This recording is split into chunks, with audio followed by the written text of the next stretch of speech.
Wir sind Kantorianer. Wir glauben, dass der Heilige Geist Klang ist und dass wir im Gesang bei Gott sind. Wegen dieser Auffassung wurden wir 1693 als Ketzer verdammt und der Orden zerschlagen. Nur unser Kloster, Auersberg und Montecervoli in Italien konnten sich halten. Hildegard!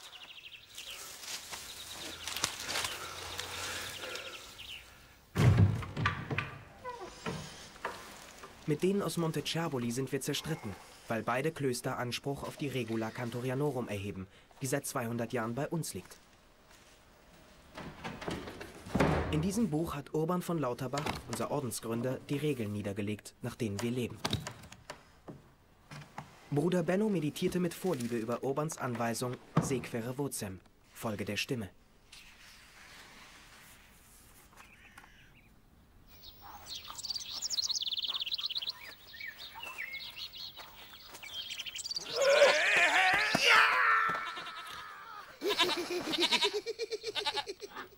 Als der Abt an diesem Morgen die Kirche betrat, um zum zweiten Gebet zu läuten, ahnte keiner von uns, dass das Leben sich in den nächsten Stunden vollkommen verändern würde.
solum confudimus. In te solum confidimus, nec alium adoramus. Jesu Christe.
Mulia Anteportas.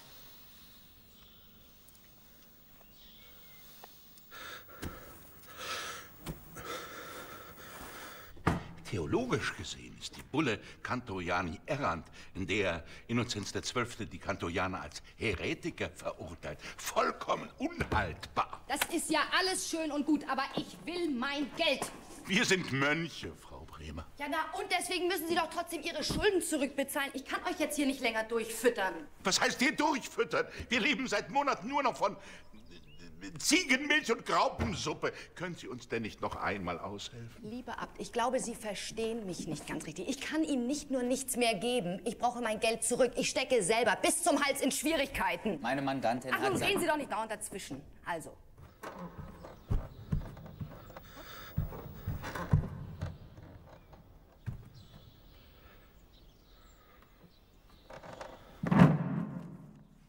Benedicite?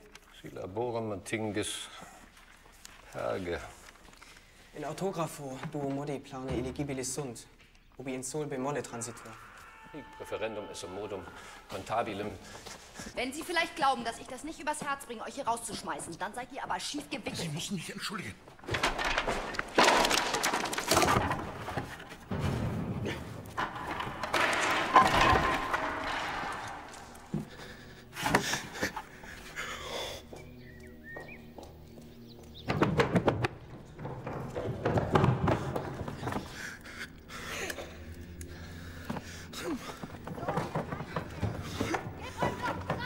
Und dann ist Schluss!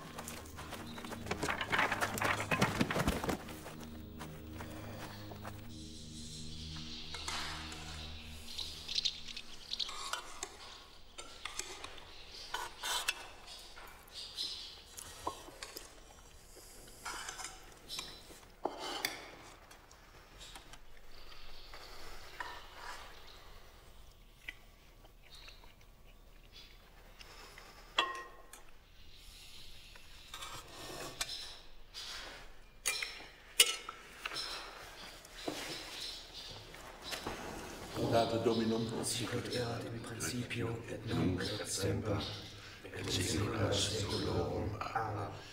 Simi horam colloquilicet.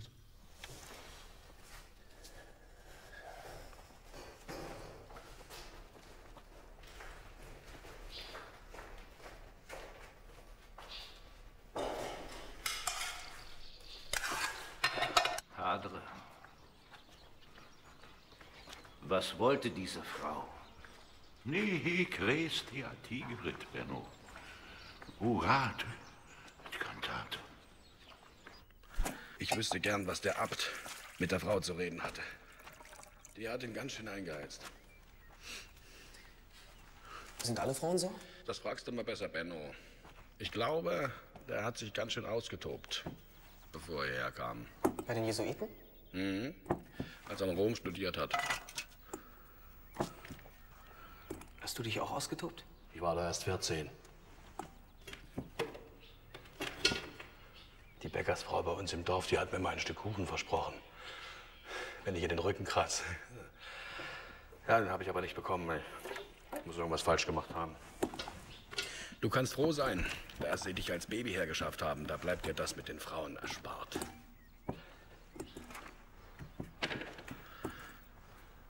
Soll ich dir mal miterzählen? Kommt ein Mann von der Reise zurück? Den kenne ich schon. Padre, was bitte heißt, ich gebe euch noch 3 Wochen, dann ist Schluss. Das bedeutet...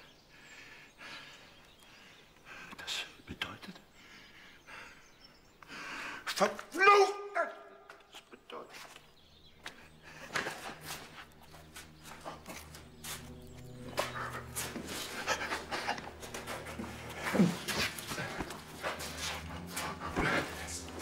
Abo!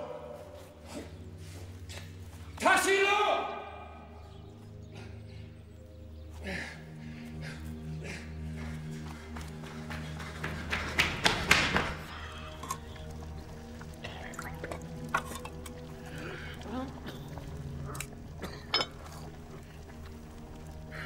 Ruhig, bewegt euch nicht. Der morgige Tag wird besser sein.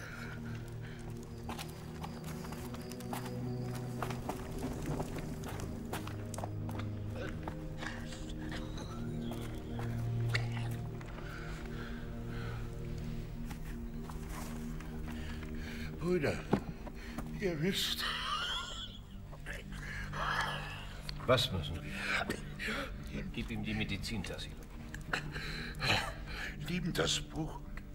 Geht nach Italien.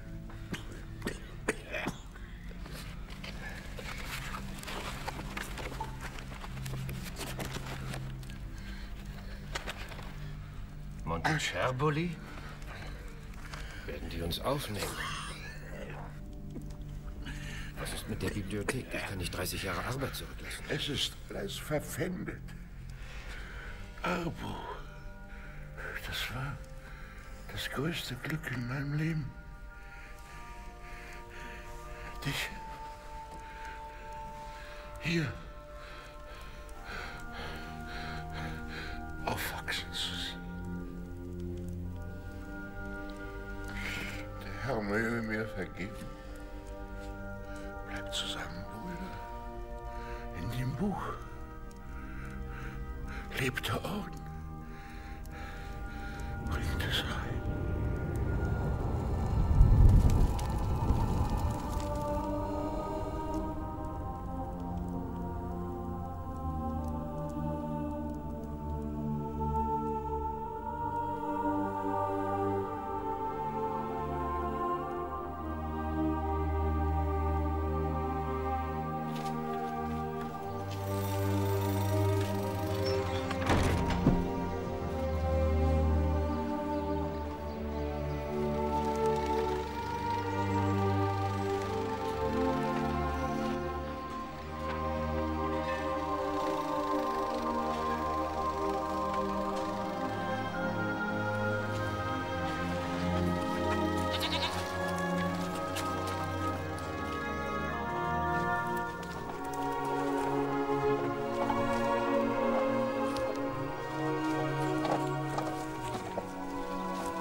Das sind ja Schienen.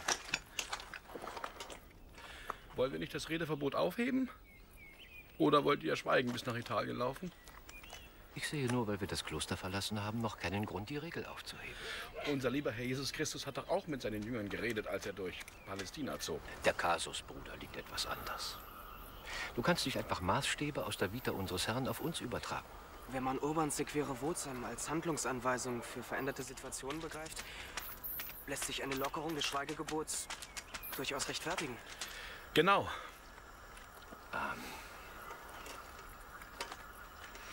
Ja, und? Was wolltest du nun eigentlich sagen? Mir tun die Füße weh. Wollen wir nicht ein Stück mit der Eisenbahn fahren?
Hildegard.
So, was seid ihr eigentlich für Typen? Der hier rennt mir vors Auto und hält es noch nicht mal für nötig, stehen zu bleiben.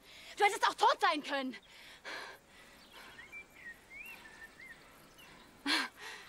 Könnt ihr noch was anderes als dumm rumstehen und glotzen?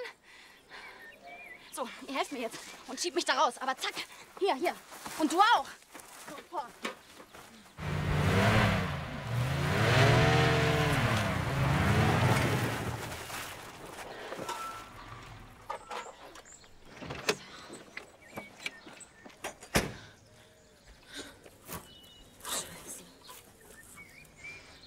Darf ich mal?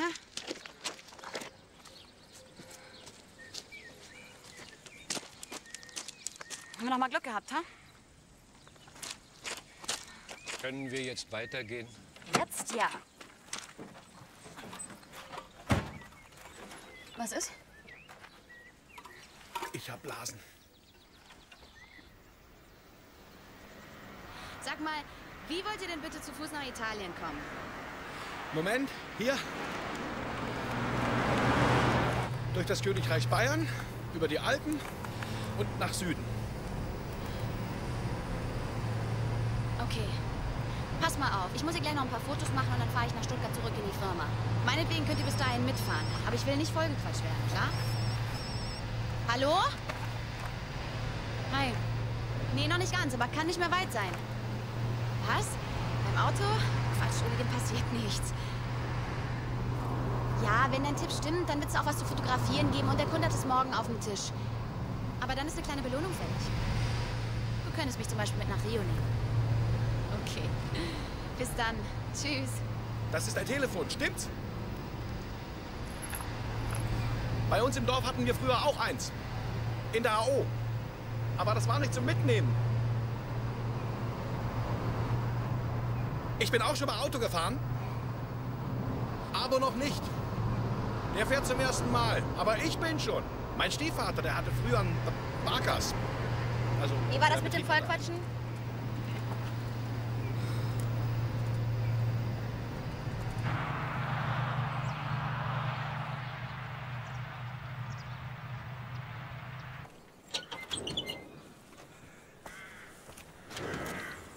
Der wäre was für uns.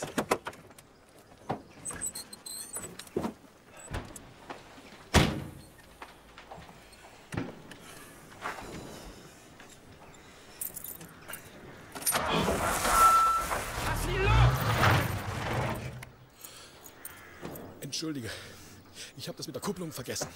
Du scheinst langsam zu vergessen, dass du ein Mönch bist.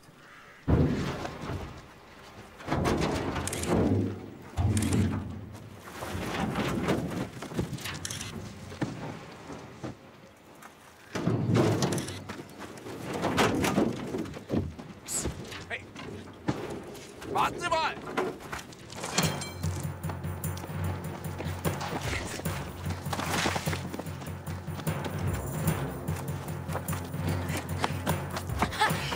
Los!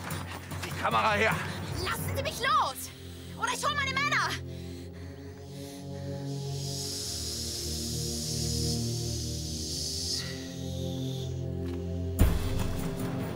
Wie schnell steigt ein!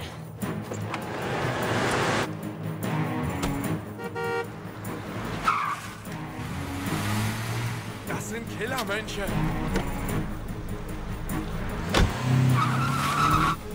Hier holen wir den Film raus. Dann übernimm das Lenkrad. Hier, halt fest.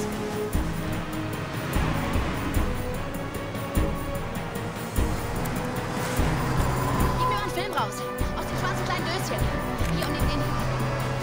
Danke. Hier, übernimm.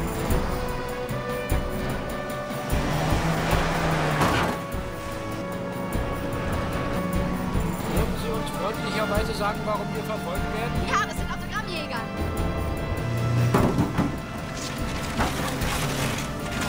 Ihr gottlosen Sodomiten!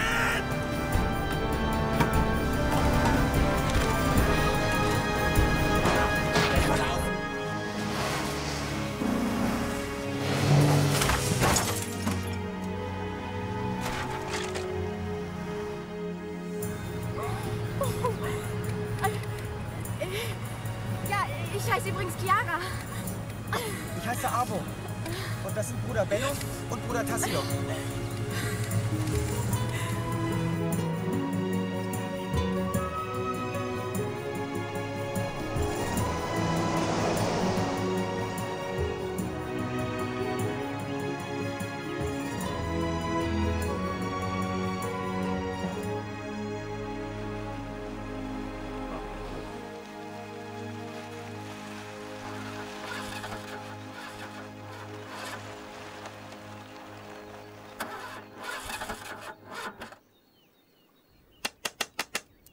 Scheiße.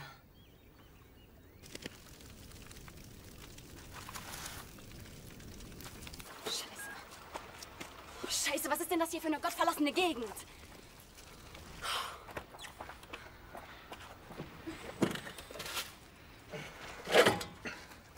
Ich mach gleich zu essen. Wenn Hildegard noch da wäre, dann könnte ich uns einen Pudding aus Ziegenmilch und Bucheckern machen. Gott hab sie selig. Hallo! Ich will nicht hier bleiben. Ich finde, einer von euch könnte mal losgehen und Sprit holen. Avo, Tassilo, kommt. Ich habe eine gute Stelle gefunden.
Warum schläfst du nicht? Mir ist die Stille hier so unheimlich. Ich bin von zu Hause hupende Autos und Besoffene gewohnt, die nachts rumröhlen. Es ist aber nicht still. Hör doch mal.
Sag mal, darf ich dich mal was fragen? Ja? Wieso singst du eigentlich so hoch? Alt oder Sopran, was gerade fehlt. Ich meine, du bist doch nicht... Naja, wie man das so früh mit den Jungs gemacht hat, damit sie die hohe Stimme behalten. Kastriert? Ja? Nein, nein. Ich falsettiere. So.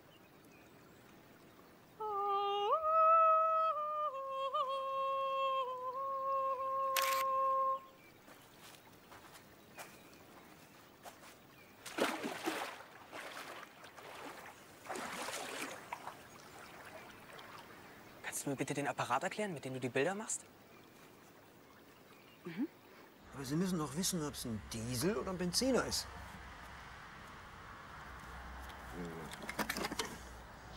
Ist unbenutzt. Macht der Wagen so... Oder mehr... Dock, dock, dock, dock, dock, dock, dock, dock, dock, dock, wie ein Traktor? Nein, kein Traktor, kenne ich. Eher so. Aber tiefer. Nein, nein, das ist tiefer. Das ist...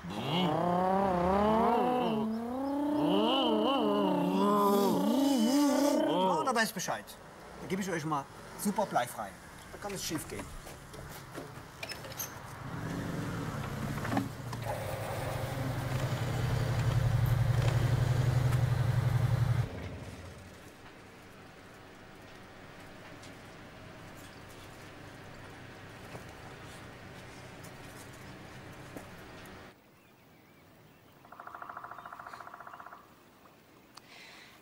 Jetzt drück doch mal ab.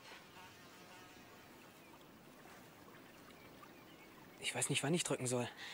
Drück einfach ab, wenn du denkst, hey, wow, das ist genau der richtige Moment. Ich kann nicht einem bestimmten Augenblick den Vorzug vor einem anderen geben. In allem, was lebt, wirkt Gott in der Zeit.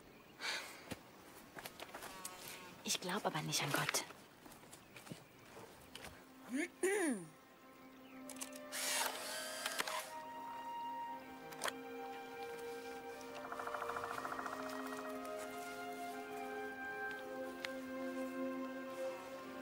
Hier. Das bist du vor einer Minute? In dem Augenblick waren meine Gedanken ganz bei dir. Das sieht man aber nicht. Du, Benno? Guck mal.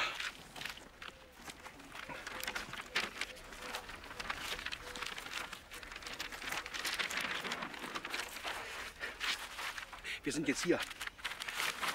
Und da bin ich aufgewachsen. Meinst du nicht, wir könnten vorbeifahren und nachsehen, ob meine Mutter noch lebt? Wo hast du denn die Karte her?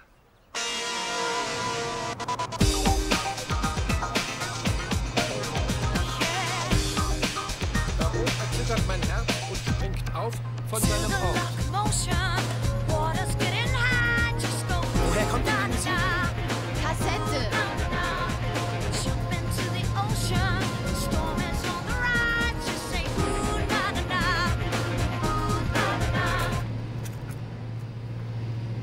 Die Komposition ist wider alle Regel. Permanent Quintparallelen.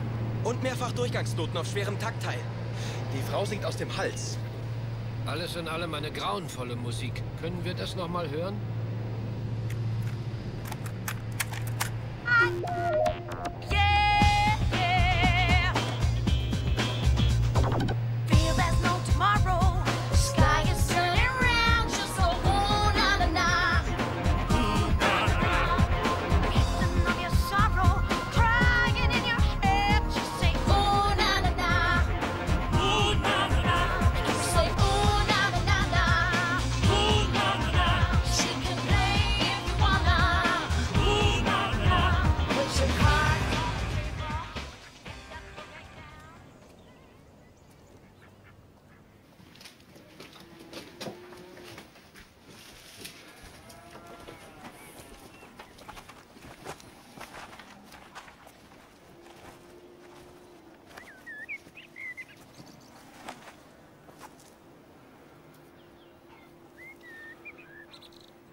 Wollen Sie zu mir?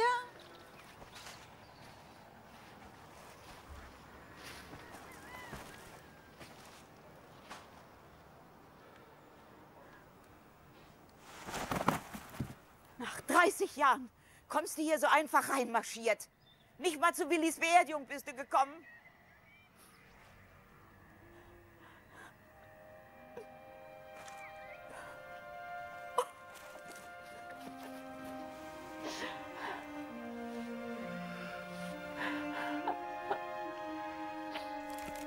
Natürlich habe ich oft an den Jungen gedacht. Aber solange sein Stiefvater noch gelebt hat, durfte ich das Thema ja nicht mal ansprechen. Und dann wusste ich auch gar nicht, wo das Kloster ist. Ach, mein Gott, hab ich mir Vorwürfe gemacht in der Zeit. Aber irgendwann findet man sich drein. Und nach der Wende sind die Sorgen ja nur auch nicht weniger geworden. Hier, kosten Sie mal. Brombeeren aus dem eigenen Garten.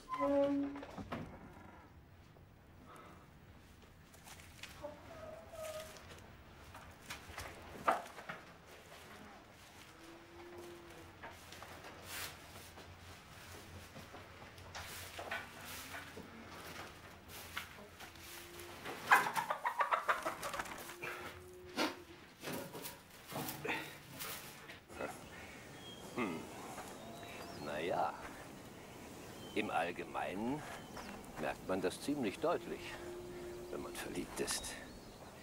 Die Frage stellt sich nur, wie man damit umgeht. Besonders als Mönch. Wie war das denn bei dir? Bei mir? Ach. Bei mir war das so, dass mein alter Freund und Studienkollege Claudius in die gleiche Frau verliebt war. Claudius Leis. Wahrscheinlich ist er mir heute noch böse, dass sie mir den Vorzug gegeben hat. Aber als Mönch und Priester hättest du doch ohnehin nicht mit der Frau zusammenbleiben dürfen. Aber es geht nicht um dürfen oder nicht dürfen. Das Problem ist immer zu wissen, was du willst. In unserem Fall stellt sich die Frage ganz einfach: Willst du als Mönch leben oder nicht?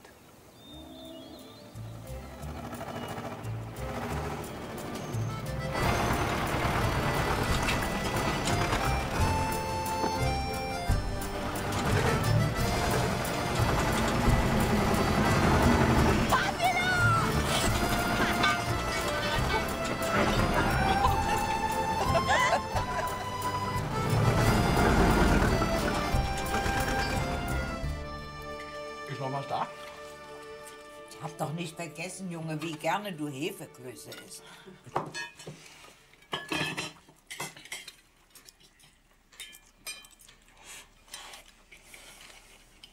Du sollst nicht so stopfen, Junge. Sie haben es wirklich sehr gemütlich hier. Ja, aber einsam war es die letzten Jahre. Und die Arbeit. Ich bin ja auch nicht mehr die Jüngste. Was für ein Segen, dass der Junge wieder da ist. Nicht wahr? Morgen schneidest du mal die Hecke.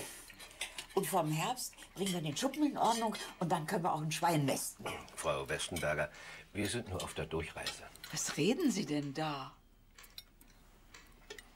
Ist das wahr? Eigentlich ja.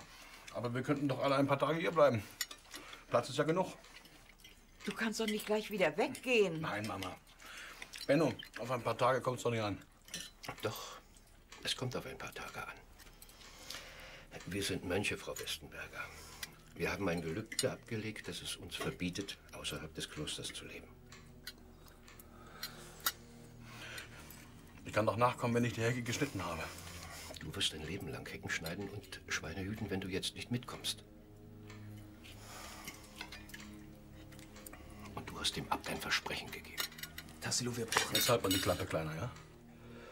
Ich habe dem Abt überhaupt nichts versprochen. Der Abt und du, ihr seid doch an der ganzen Pleite schuld.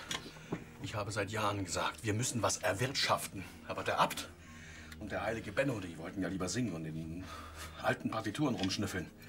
Dein heiliges Getue, das geht mir schon lange auf den Geist. Ich will dir mal was sagen. Ich kann beim Ziegenmelken Gott genauso nahe sein, wie du in deiner verstaubten Bibliothek.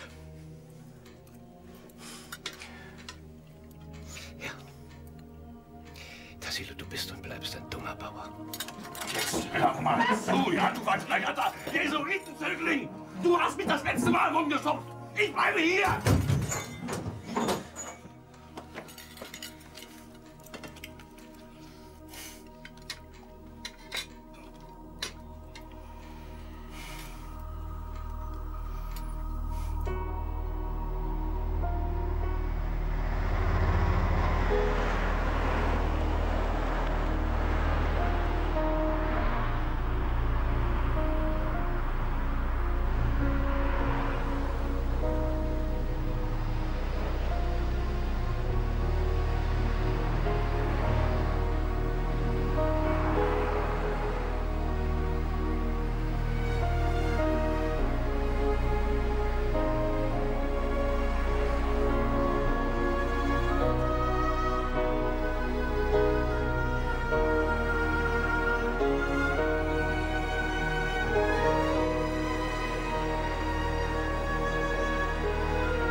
Hier sind die Fahrkarten.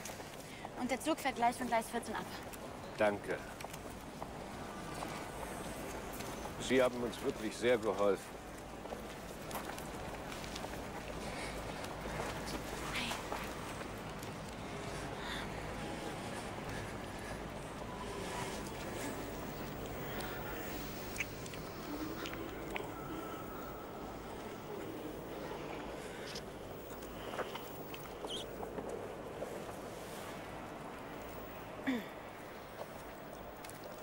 Ich kann nur singen und beten, Chiara.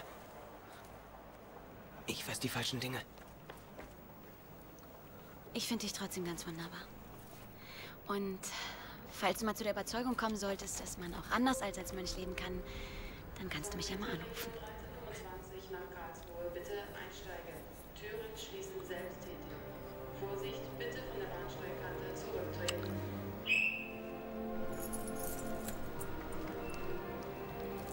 Dein Zug. Wollen Sie doch mit? Ja, Moment! Dann kommen Sie schnell.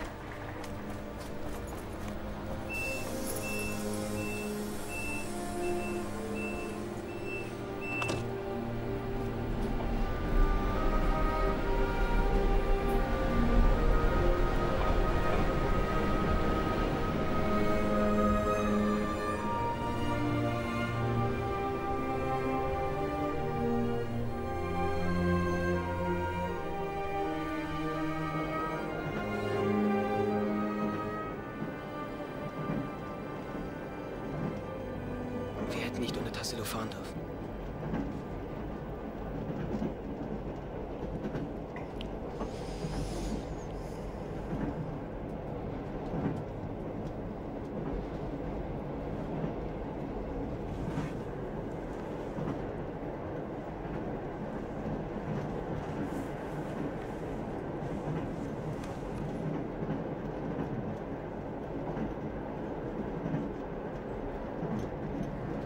Du, warte mal, da kommt jemand.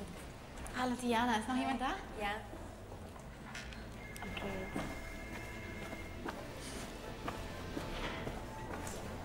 Hallo.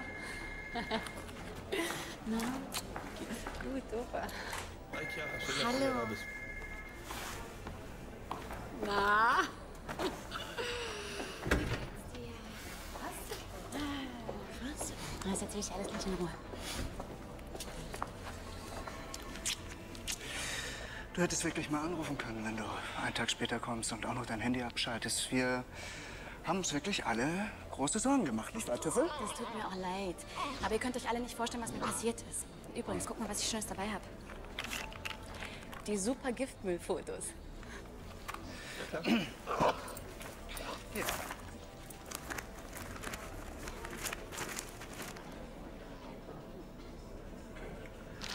Das ist jetzt nicht euer Ernst. Es tut mir leid.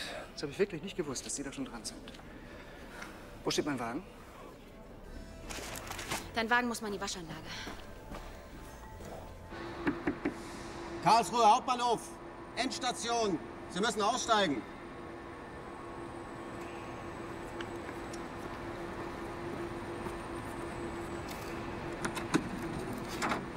Wir möchten nach Mailand fahren. Aber nicht mit dem Zug. Der wird gleich rangiert. Ja, da hätten Sie umsteigen müssen. Der ist schon weg. Der nächste fährt morgen früh, 6:54 Uhr. Hier. Gute Adresse. Da kann man auch übernachten.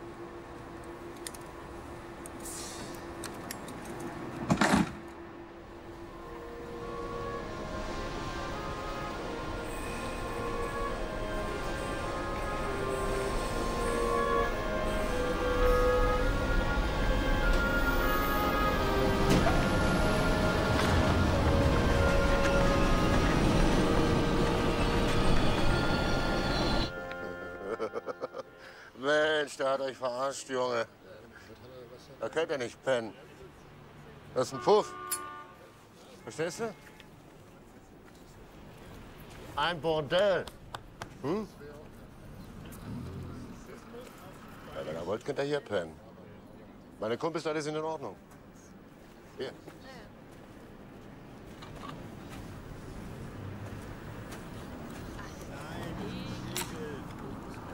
Eure Hausmarke.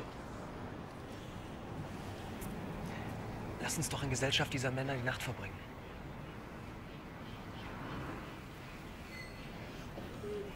Sehr freundlich von Ihnen. Danke.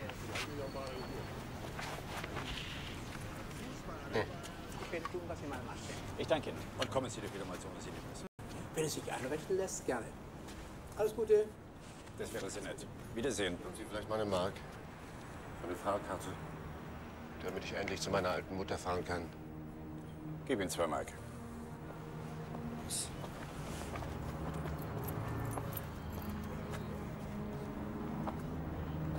Benno von Dersenow.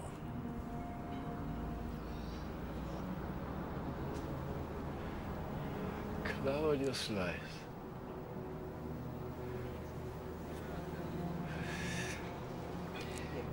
Der Tag des Herrn ist voller Schrecken. Warum sitzt ihr hier? Wir warten auf den Morgen, bis der Zug kommt. Ich bin Pater Leis, ein alter Studienfreund von Benno und Rektor des hiesigen Jesuitenkonvents. Ja, darf ich euch einladen, die Stunden bis zum Morgen bei uns zu verbringen? Gregor bringt euch dann wieder zum Zug.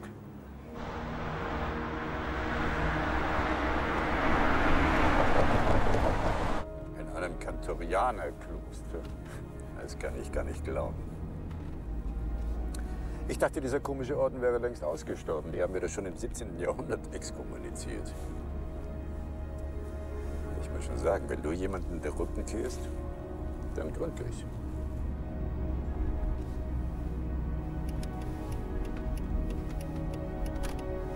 Was ist das denn?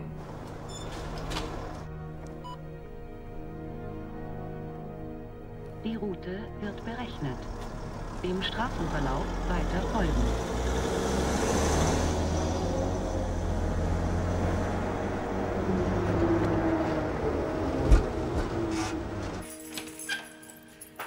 Guten Abend, die Herren. Guten Abend.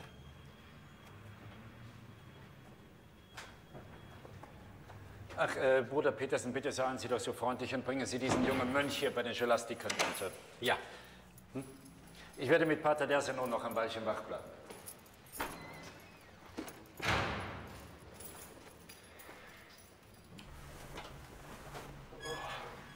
Entschuldigen Sie nochmals die Störung, meine Herren.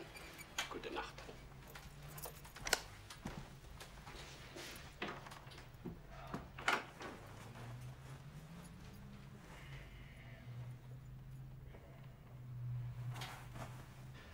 Im Schutze der Kirche wäre es dir erspart geblieben, 30 Jahre Arbeit zurückzulassen und zwischen den Bahnhofspennern zu landen.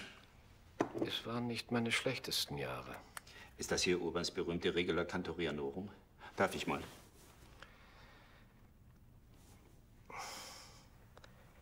Dieses Buch enthält die Regeln eines Ordens, in dem ich 30 Jahre lang einen Weg zu Gott gefunden habe, der mir bei euch verschlossen blieb. Ich habe keine Lust, es in die Hände von Leuten zu geben, die darin nur ein dogmengeschichtliches Beweisstück sehen. Außerdem hättest du wenig Vergnügen daran zu lesen, was Urban über euren Ordensgründer schreibt. Du unterschätzt mich, Benno. Ich war immer der Auffassung, dass dein Ausscheiden ein schwerer Verlust für uns war. Ich möchte dir einen Vorschlag machen. Wir haben im Zuge der Gegenreformation, wie du weißt, zeitweilig eine etwas strikte Haltung gegenüber der Musikausübung in der Kirche an den Tag gelegt. Inzwischen haben wir diese Position weitgehend aufgehoben. Und wir suchen einen Mann, der das alles sichtet, katalogisiert, editiert und der Wissenschaft und natürlich auch der Öffentlichkeit zugänglich macht.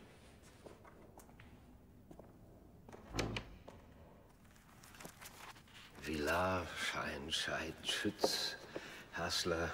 Wieso sammelt ihr so viel protestantischer Komponisten? Die Kirche hat wohl eine Zeit lang geglaubt, das Gespenst des Protestantismus dadurch bekämpfen zu können, dass sie bestimmte Werke aus dem Verkehr zieht. Heute wissen wir, dass das ein Irrtum war. Benno, ich möchte dir anbieten, ein paar Tage bei uns zu bleiben und dich hier umzusehen. Du bekommst private Räume und ich stelle dir 2 Co-Adjutoren zur Seite, die sich in der Bibliothek auskennen und dir zuarbeiten. Darüber hinaus kann ich dir zusichern, dass wir alles unternehmen werden, dieser Frau Bremer die Auersberger Bibliothek abzukaufen. Was ist mit Arbo? Dein junger Bruder ist uns herzlich willkommen und studiert so lange mit den Scholastikern. Schützens Daphne? Aber ich dachte immer, dieses Manuskript sei im Siebenjährigen Krieg in Dresden verbrannt. Tja. Mein Gott.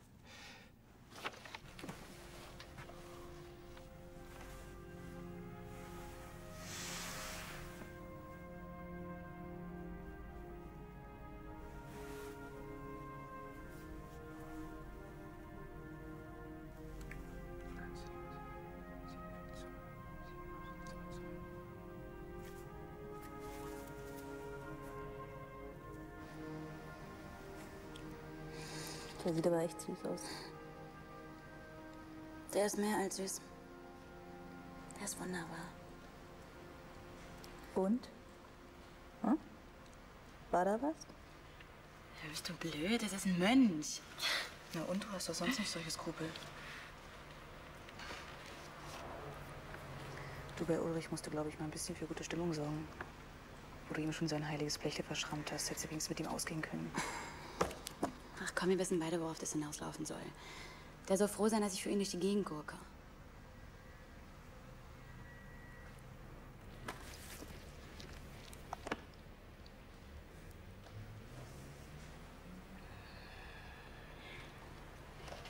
Scheiße, dass ich nicht gefragt habe, wie das Kloster ist, wo die hinwollen.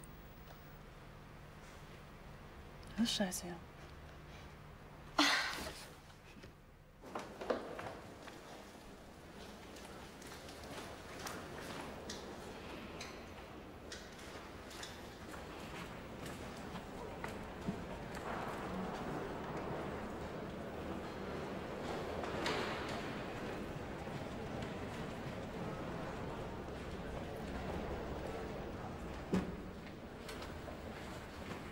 Entschuldigen Sie, haben Sie Bruder Benno gesehen? Wir hätten schon längst zum Zug gemusst. Da bin ich jetzt leider überfragt. Soviel ich weiß, sollten Sie ein paar Tage hier bleiben. Bruder Petersen wird sich um Sie kümmern. Ja, wo haben Sie denn gesteckt? Ich suche Sie schon seit einer geschlagenen Stunde. Sie sollen doch am Seminarbetrieb teilnehmen. Davon weiß ich nichts. Ich möchte erst mit Bruder Benno sprechen. Das ist im Moment nicht möglich. Aber Pater Darseno wird sich zur gegebenen Zeit mit Ihnen besprechen. Hm? Kommen Sie da erst mal mit. Wird sich alles aufklären.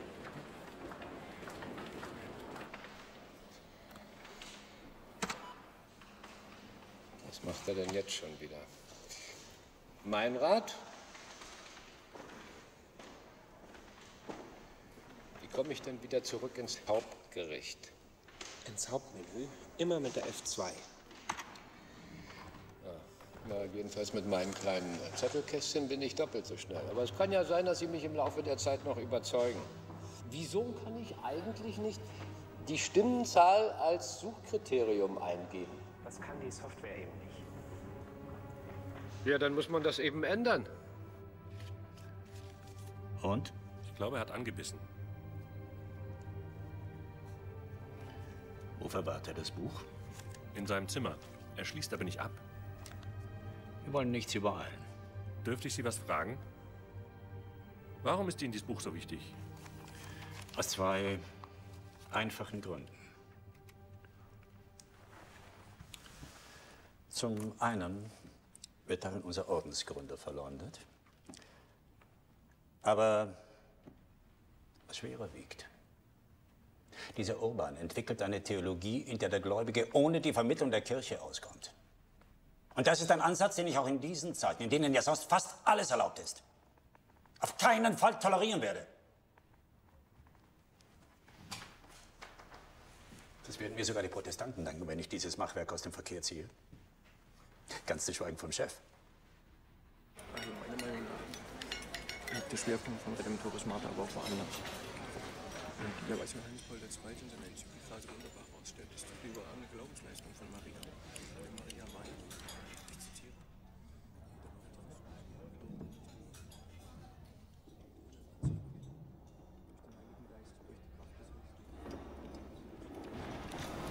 Benno! Ach, was ist dir passiert? Wir wollten doch heute früh losfahren. Es ist alles in Ordnung, Caro. Entschuldige bitte, ich hätte mich um dich kümmern müssen. Aber weißt du, Sie haben hier so unglaubliche Schätze in Ihrer Bibliothek und ich will mir einen kleinen Überblick verschaffen. Wir kommen noch früh genug nach Italien. Meine Herren, können Sie das vielleicht später diskutieren? Ja. Nur ein paar Tage. Du wirst ja auch eine Menge lernen können.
Mama!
Dann sind wir alleine 6 Monate nur mit der Archivierung beschäftigt. Sagen Sie mir, Claudius, dass er noch jemanden für diese Arbeit einteilt. Und bringen Sie mir bitte die Sachen, die ich rausgesucht habe, in mein Zimmer, ja? Ach, du hast mich aber erschreckt. Wo ist dein Ordenskleid? In meinem Schrank. Das hier ist eine kleine Geste der Höflichkeit unserem Gastgeber gegenüber. Das ist mehr als eine Geste. Lass uns endlich gehen, Benno. Junge, du könntest mir ein bisschen in der Bibliothek helfen. Die haben hier Arbeitsmöglichkeiten, von denen wir in Auersberg nicht einmal hätten träumen können. Ich kann hier nicht leben. Wir haben seit Ewigkeiten keinen Ton mehr gesungen. Aber das hat doch ohne Tassilo keinen Sinn mehr. Junge. Ich will hier weg, Benno. Ich bin Kantorianer. Der Abt hat uns aufgetragen, die Regel ins Kloster Montechaboli zu bringen. Du hast ihm schließlich auch Gehorsam geschworen. Na, kleine kantorianische Geheimkonferenz? Komm mal mit.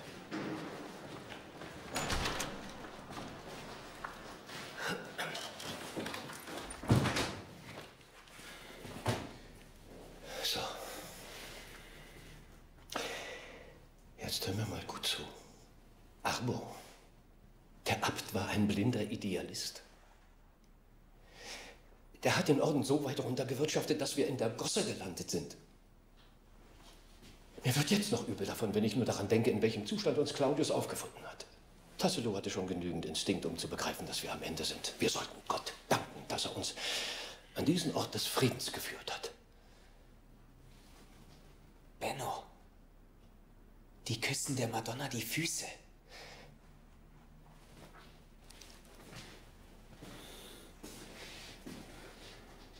Es gibt verschiedene Wege zu Gott. Wo ist Oberns Schrift? Ich habe sie Claudius übergeben, zur Aufbewahrung, weil sie dort am sichersten ist.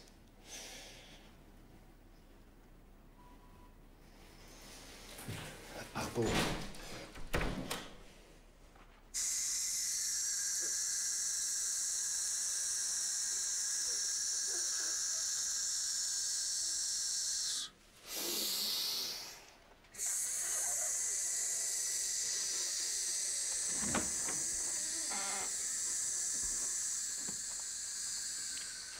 Junge, den ganzen Tag stehst du schon hier und pustest. Es tut einem ja in der Seele weh.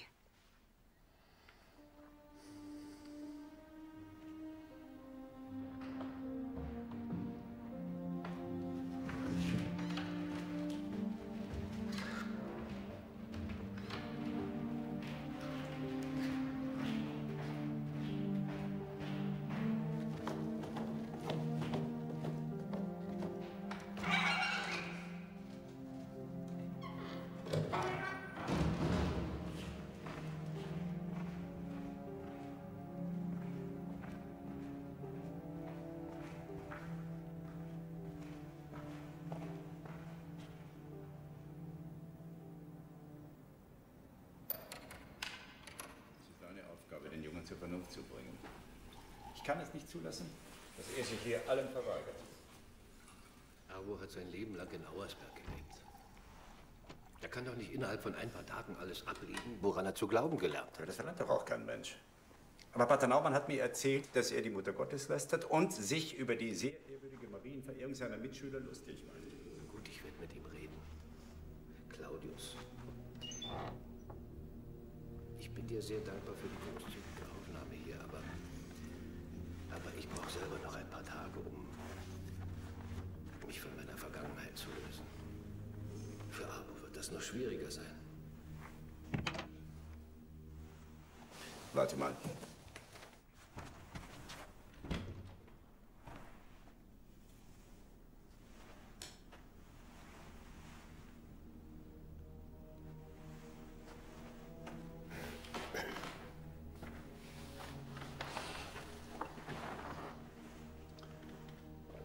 Der Wein ist außerordentlich. Ein Geschenk vom Vorstand unserer Hausbank. Ja. Gute Beziehungen zur Bank sind für einen Unternehmer heutzutage außerordentlich wichtig. Aber was erzähle ich dir da? Ihr habt ja gerade eben selbst diese Erfahrung gemacht.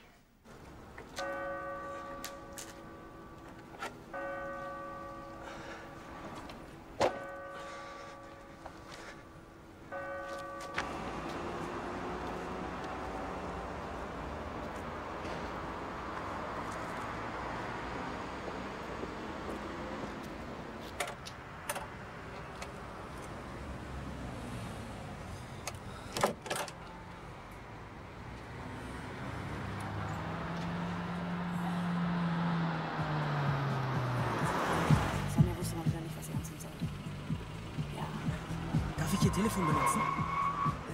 Du, ich muss jetzt schließen. Hier ist gerade mit Vater Morgana aufgetaucht. Ja, erklär ich dir später. Ciao. Was willst du? Telefonieren, bitte. So einem hübschen Knaben wie dir kann man schlecht was abschlagen. Ich fahr mal rechts ran. Das war doch lecker, nicht? Und ich finde, das muss man noch mal sagen, ich finde das eine ganz, ganz tolle Idee, dass wir diese Location nachher Entschuldigung, ich dachte, ich hätte es ausgeschaltet. Töffel? Hallo? Chiara? Wer ist denn da? Ich verstehe Sie ganz schlecht. Chiara, dem Herrn sei Dank. Abo? Die Operation jetzt? Chiara, ich brauch dich. Wir sind noch hier in Karlsruhe und Benno ist in einem Jesuitenkonvent. Und ich hab's da nicht mehr... Bitte, Abo, mach's kurz. Ich verstehe sowieso nichts vom Mariendogma. Wo bist du jetzt? Weißt du, wie du zum Bahnhof kommst? Gut. Pass auf, ich muss jetzt noch was erledigen. Aber ich bin morgen früh um 6 am Ende von Gleis 8. Gut. Also wann treffen wir uns? Um 6 Uhr an Gleis 8. Justo. Bis später. Ich freue mich. Gott segne dich. Hey! Wenn du morgen früh erst um 6 Uhr am Bahnhof sein musst, dann kannst du dann noch mit auf eine kleine Party kommen. Wohin soll ich kommen? Na los, steig ein.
kommst du denn her? Chiara hat mich geholt. Chiara, da ist sie doch. Alles gut, aber bleib mal liegen. So, junger Mann. Das wird sie wieder auf die Beine bringen. Sie haben ja wohl ganz schön über die Stränge geschlagen, was? Komm hoch. Das kannst du trinken, Bruder. Junge, Junge, Junge. Es war ganz schön schwierig, dich hier zu finden. Was hast du denn gemacht?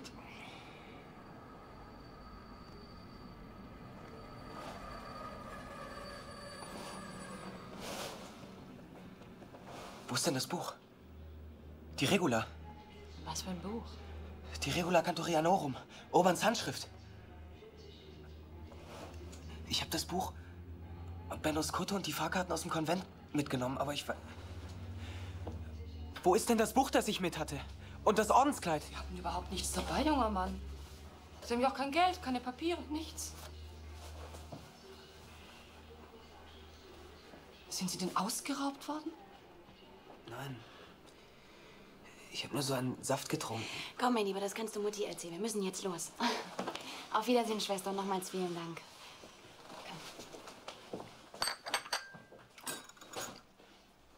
Gut, ihre Brüder. Ja, dann überleg doch mal, wo kannst du das Buch gelassen haben? Ich weiß es nicht.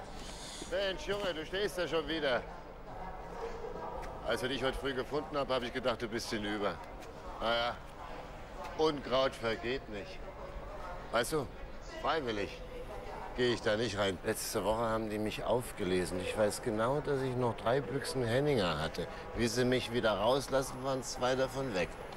Naja, nichts für ungut. Ach, hier ist ein Kram. Die Klamotten hat sich hier einer von meinen Kumpels unter den Nagel gerissen. War nichts zu machen. Dank dir, Bruder.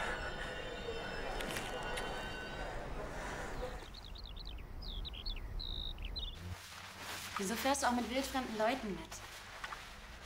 Die waren aber sehr freundlich. Die eine hat mich sogar geküsst. Ach, Amo, die haben mich verarscht.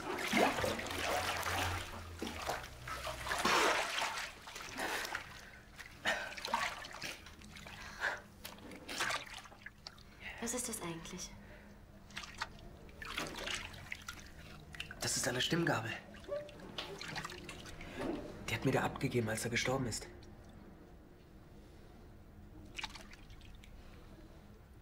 Die ist schön. Komm raus, ich trockne dich ab.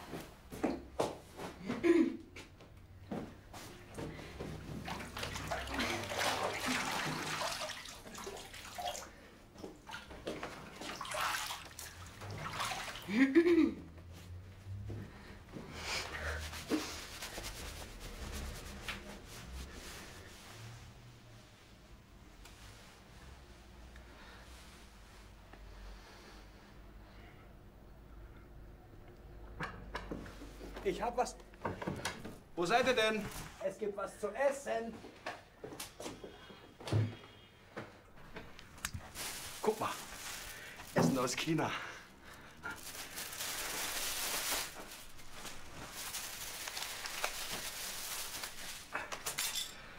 Und nach dem Essen holen wir Benno ab und dann geht's nach Italien. Der wird nicht mitkommen. Benno hat den Glauben verloren. Er ist in der ganzen Zeit nicht ein einziges Mal in die Kirche gegangen. Nur sonntags geht er mit zur öffentlichen Konventsmesse, weil das absolute Pflicht ist. Wann fängt die Messe an? Um 10. Hebt mir was zu essen auf.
na, na, na, na, na, na,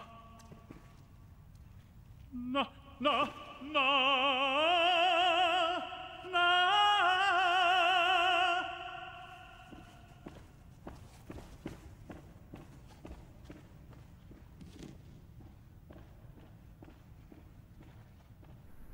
Vielleicht sollten wir lieber aufstehen. Ich weiß ja nicht, was Tassilo sagt, wenn er uns hier so sieht. Der wird sagen, ihr mehrt hier rum und in der HÖ gibt's Zitronen. Was? Das ist ein Witz aus seiner Kinderzeit, den er mir mal erzählt hat. Und wie geht jetzt dieser Witz?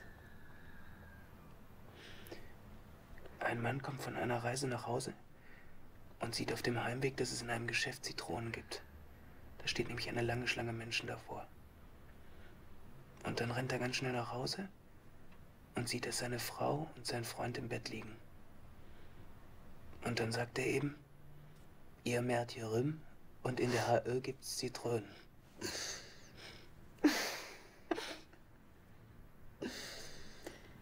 Und sowas habt ihr euch im Kloster erzählt, ja? Naja, nicht dauernd. Tassilo wusste 3 Witze. Und das ist einer davon. Willst du die anderen auch noch wissen?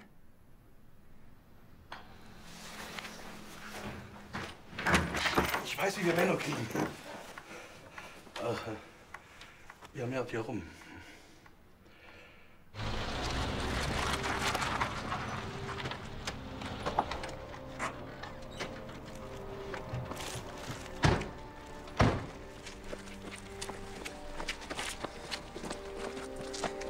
Chiara.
Im Namen des Vaters, des Sohnes und des Heiligen Geistes. Amen. Sie spielen wirklich wundervoll. Die Gnade unseres Herrn Jesus Christus. Das war ja nur ein ganz schlichtes Präludium. Nein, wirklich. Ich komme nur wegen Ihres Orgelspiels hierher. Tatsächlich. Sei mit euch. Und mit deinem Geist. Brüder und Schwestern, damit wir die heiligen Geheimnisse in rechter Weise feiern können, wollen wir bekennen. Was wird denn heute als erstes Lied gesungen? 257. Großer Gott, wir loben dich. Ich bekenne Gott, dem allmächtigen. Können Sie mir vielleicht einen ganz, ganz großen Gefallen tun? 296. Wer nur den lieben Gott lässt walten anzeigen? Das ist mein Lieblingslied. Jetzt war aber 257 abgesprochen. Durch meine Schuld. Durch meine große Schuld. Der Gemeinde ist es doch eh egal. Und der Priester wird deswegen auch nicht aus dem Konzept kommen. Ja, die Gemeinde. Alle Engel und Heiligen. Ich weiß nicht. Nein. Brüder und Schwestern, für mich zu beten. Zu Gott, unserem Herrn. Amen. Kyrie eleison. Wenn das keinen Ärger gibt. Christe eleison. Christe eleison. Kyrie eleison. Kyrie eleison. Und nun wollen wir das Lob des Herrn singen. Und gemeinsam das Lied Nummer 257 anstimmen. 296, Herr Pfarrer. Ah. Ja, also 296.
Und ob ihr das könnt.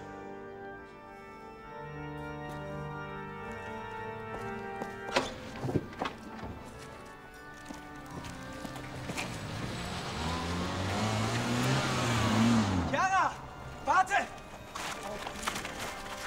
Lass es, Arbo! Lass mich los! Arbo, lass! Entschuldigung, dieses Buch ist Eigentum der katholischen Kirche. Dieses Buch ist Eigentum des Kantorianer. Nein, da liegen Sie falsch. Ihr seid vor 300 Jahren exkommuniziert worden. Und Dann nehmt doch das Buch! Arbo! Ja, vielen Dank. Auf Wiedersehen.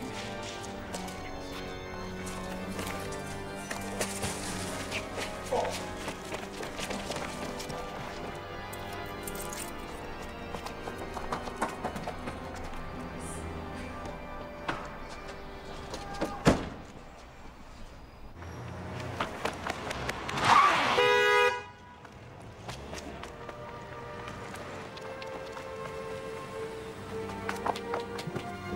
Chiara! Chiara! Warte doch!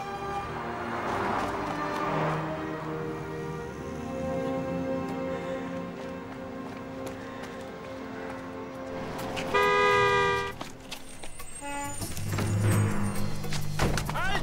Stopp! Komm raus! Anhalten! Bitte, ich krieg dich!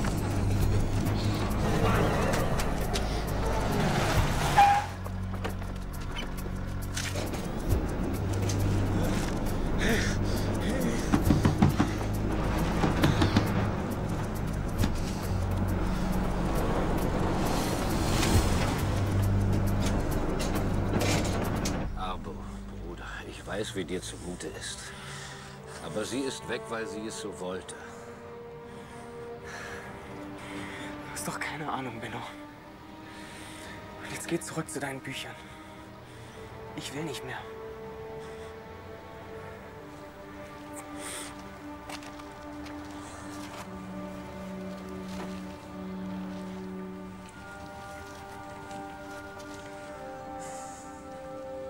Du hast mich doch da nicht rausgeholt, um mir das zu sagen. Ich liebe dich, Arbo. Natürlich ist das kein Ersatz für Chiara, aber wir haben nun mal dieses Leben gewählt. Du hast gewählt. Ich habe überhaupt nichts gewählt. Ich hatte nie eine andere Möglichkeit. Das stimmt nicht, Bruder. Jeder von uns muss sich jeden Tag wieder neu entscheiden. Wenn das nicht so wäre, dann würde ich jetzt nicht vor dir knien. Komm, Arbo, wir müssen jetzt Tassilo helfen.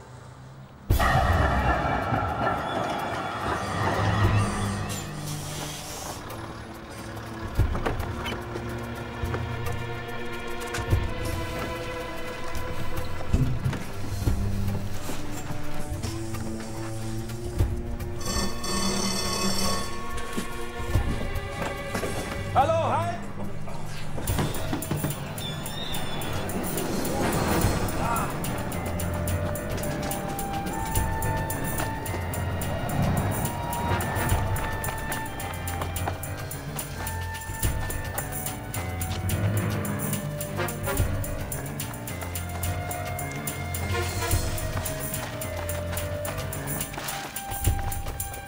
Na los! Nein! Komm, komm, komm, komm, komm!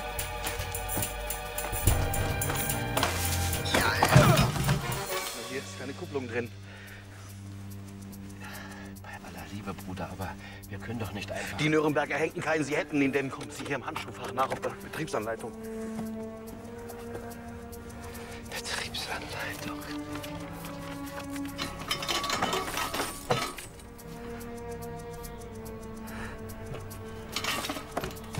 Wir wünschen Ihnen viel Fahrspaß mit Ihrem Mercedes-Benz. Nee, wo soll ich denn gucken? Schaltung, Getriebe. Mach keinen Quatsch! Das Auto wird mal Automatikgetriebe. Hör da auf! Komm da raus aus der Kiste! Zum Losfahren den Wahlhebel in die Stellung D bringen. Ah!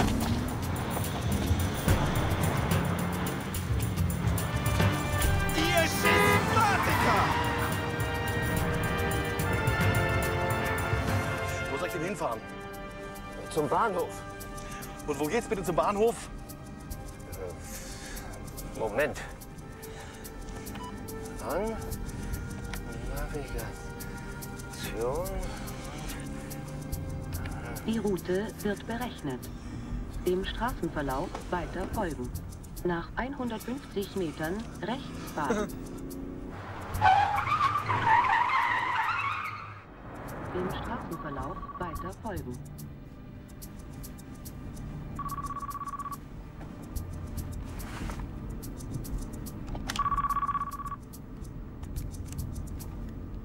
Hallo? Ja, wo bleibt ihr denn? Habt ihr das Buch? Ja? Dann kommt endlich her! Nein, nein, nein, wir fahren zum Bahnhof. Aber warum denn zum Bahnhof? Mit wem spreche ich da überhaupt? Ich bin Arbo. Ja, wieso?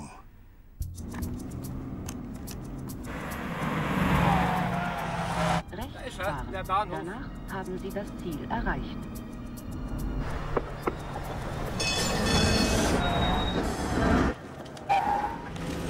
Sie haben das Ziel erreicht.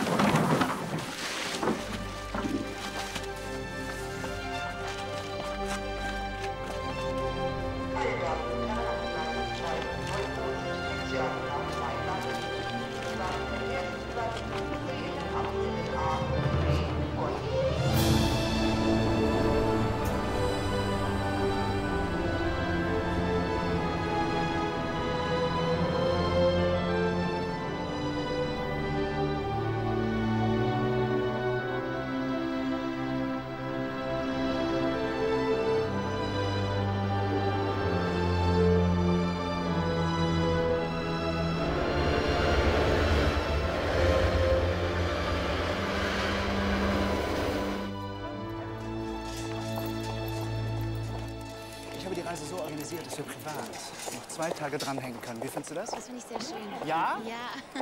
Und es tut mir übrigens leid, dass ich in letzter Zeit so komisch bin. Aber das macht doch nichts. Wir fliegen nach Rio. Ich, du und Tüffel.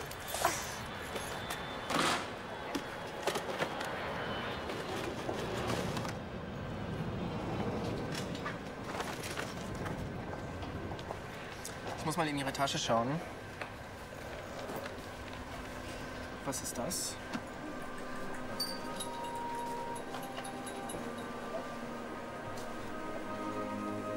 Da will mir jemand sagen, ich soll meiner inneren Stimme folgen. Was ist denn los? Hm? Oh, es tut mir leid, ich kann nicht mitkommen. Was ist denn hier los? Jetzt komm doch mal auf den Teppich! Ich will doch mit dir nach Rio!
Hallo? Signore? Dica, è abitato il monastero?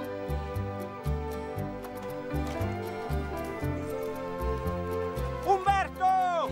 Paolo!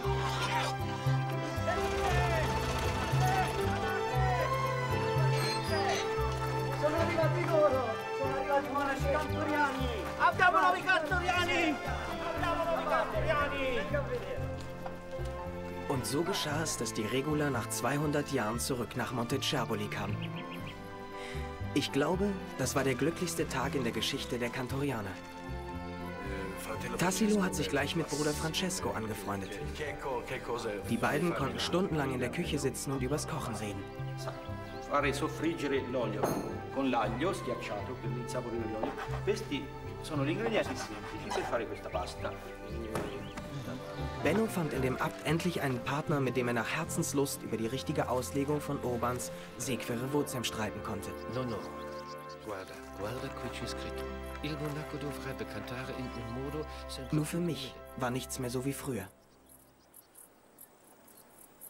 Oh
ich muss gehen.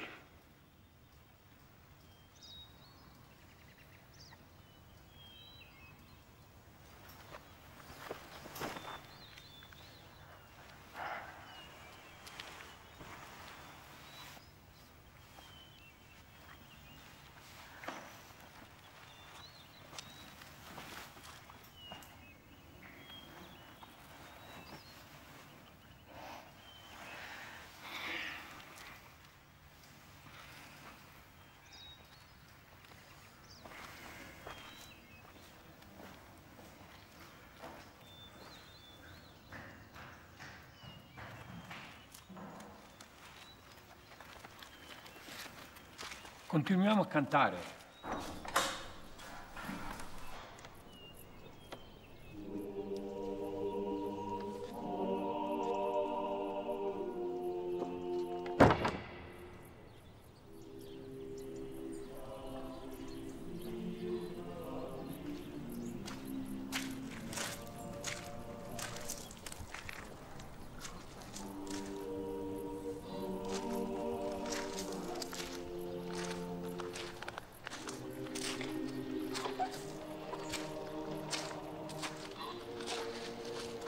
Dass Chiara nicht vor der Tür stand, war ein Schock.